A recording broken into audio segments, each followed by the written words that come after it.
at the ALCS, and obviously the one pitch that everyone talks about is this hanging slider that he hit out of the park off. I mean, we're so far down the track, and on this show, I usually don't do breakdowns. And everybody's got breakdowns from some guy showing them banging garbage cans, you name it, or the sounds of it. And I said, all right, I'm going to fact check Carlos Correa. After I saw the first part of the interview, and he talked about Altuve's at bat. And I just went back with a baseball mind, what I would do on MLB tonight. And I want to take you back to what I was able to find. So let's go back to that Chapman AB. All right, first he walks Springer. He throws him a slider for strike one, 87 miles an hour. And then ball one, ball two. So he's throwing three sliders in a row. Then he goes fastball almost to the backstop and goes to the backstop. This guy got nothing, folks. That's 97, and he's wild. So here comes Altuve. He's got Springer on first. Altuve's up, and he's got Jake Marisnick hitting behind him. You think Altuve thinks he's going to get something to hit? No. There's two outs, and this is the best hitter in the time. He's the MVP of the American League. 99 miles an hour fastball. All right? So what are you looking for off Chapman? You're looking for that 99-mile-an-hour heat again. He can't find it. That's 6 balls in a row. Altuve knows he's not getting anything to hit. I'm getting a breaking ball here. Looks it in. Who's sitting on the on-deck circle? Jake Marisnick hitting 190. You think Altuve thinks he's getting a fastball from Chapman? No. He gets a hanging breaking ball and hammers it. I'm sorry, folks, but that's anybody in the big leagues is hitting that off of Chapman. It's a terrible pitch. So throw away the theories of buzzers and tip pitches and all that. Just baseball-wise, this is the MVP of the league. He hits a hanging breaking ball. Now let's go to this. Correa said he was the first one out there to see him, right? Altuve looks right at him. What's he got underneath his shirt anyway? I went real close. I wanted to see. Oh, there's an M right there. I had no idea that was Melanie until right now with the tweets. But that is a little bit of an M. But the point I was going to make before was he had his shirt. He is shirtless. There's no shirt underneath it. So we go through all this thing. Everybody said he ran right to the dugout. No, he didn't. He's on the field running around celebrating all over the place, hanging out with everybody. He didn't run straight to the dugout. Look how long he was on the field. If I got a buzzer, I'm getting off the field. All right? So he's on the field, the homer. This is all the replays Fox played. He's still out on the field. All right? 2 minutes and 15 seconds before he goes in. Now, I want to come back to this. When they rip his shirt off, he's still holding on to everything at the collar. He doesn't want that ripped off. But look at his jersey. They've taken it off, really, basically on the bottom part. They yanked it all out. He's still yelling at Correa, don't take it off. Don't rip open my shirt.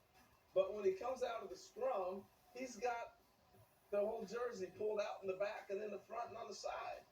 All right? But he still has his hand on his neck saying, don't rip my shirt off. All right? So I'm just saying, I looked at it from a baseball perspective of there's got the shirt he's going to change. Everybody's got the championship shirts on. He goes in and comes back out. He's got them on. Let's listen to Ken real quick. Through the at-bat against Chapman. Well, first of all, I want to thank God and all the fans for a beautiful game, for the beautiful playoff. You know, we really deserve to be in the World Series because my team has been working really hard to get to this point. And in the at-bat, I want to just get a good pitch to hit. I mean, Chapman is, for me, one of the best closers I ever faced. And he throws 100, so I wanted to be on time for the fastball, but looking for something I can handle. And it just happened. Going around the bases, what was going through your mind? Well, running around the bases, the only thing I was thinking was just thanking God and just thinking that we're going to the World Series once again. You asked your teammates not to tear your shirt. Why? What's that? You asked your teammates not to tear your shirt. Why was that? I don't know. I'm too shy. Last time they did that, I got in trouble with my wife.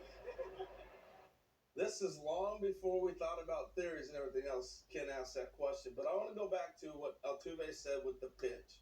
He said, the guy throws 100, so I want to be on time with the fastball, but I'm looking for something that's hanging.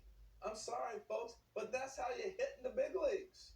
You're not going to look for pitches you cannot hit. So it's hang it and bang it. Where do you think that phrase came from? If he hangs it, I'm going to bang it. So he's looking for a guy throwing 100 miles an hour, and you hit the breaking ball, you adjust to it.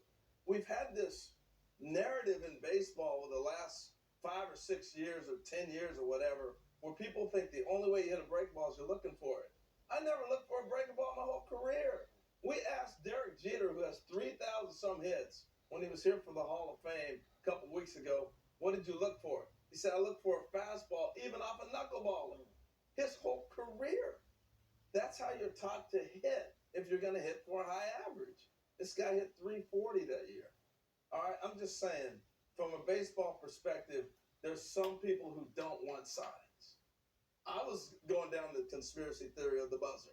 Ooh, how's that work? Maybe they do. There's technology that could do it. But, I mean, if you look here, I got backpacks on. You got to have something that's going to be able to transmit for you. So when they rip this shirt off, there's no transmitters. There's no nothing. You know, so I think it's time to kill the buzzer thing and give Altuve some credit for being a great hitter. And as loud as it gets in the World Series, you heard during the interview right there, that's what it's like when the game is on the line. You ain't hearing no garbage can either. So I'm just saying, it's time to give the guy some credit. I wish he would have stepped up and said, I can hit. I don't need no dang signs. Because that's really what he needs to do today. I wish they'd have done it the other day. But that's kind of how I would have broke it down on MLB Tonight instead of here on Hot Stove. And I know we don't dive that deep, but it's such an important subject to point out that guys actually can hit a Chapman hanging breaking ball. He didn't have good stuff. He was losing it. He's throwing 97. He hung a hook, and he got hit deep.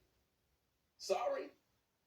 That was The shot heard around the world is a new one now. no. I mean, look. I mean, there's a ton of information in that breakdown, and actually, you know, if people are going to talk about that particular bat, it's important to make sure that they know exactly what happened, and that was it was very informative, but no doubt. I mean, I don't know if I need to see you get up and turn around and all that stuff.